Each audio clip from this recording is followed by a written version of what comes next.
Creating a lip balm from scratch is a rewarding process that allows full control over the ingredients, ensuring a natural and nourishing final product.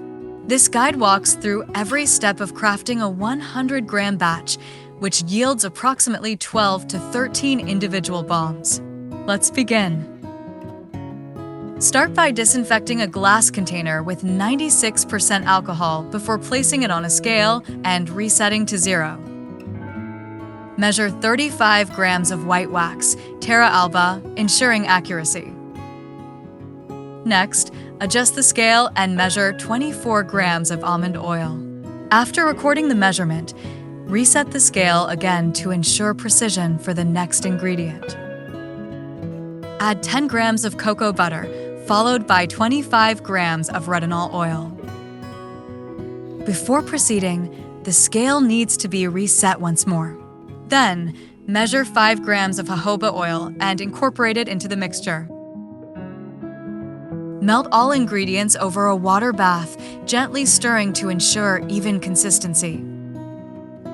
Once fully liquefied, introduce half a gram of powdered ginger and stir thoroughly.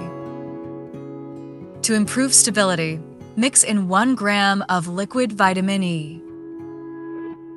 For added fragrance, incorporate 10 drops of essential oil. Lavender works well, though any preferred scent can be used. If fragrance isn't desired, this step can be skipped. Another round of mixing ensures even distribution. Disinfect the chosen packaging with 96% alcohol, then carefully pour in the finished balm mixture. The final product weighs 100 grams, yielding 12 to 13 individual balms, ready to use or gift. Now, enjoy this handmade lip balm, enriched with natural ingredients for lasting hydration. Perfect for everyday care or as a thoughtful personal creation.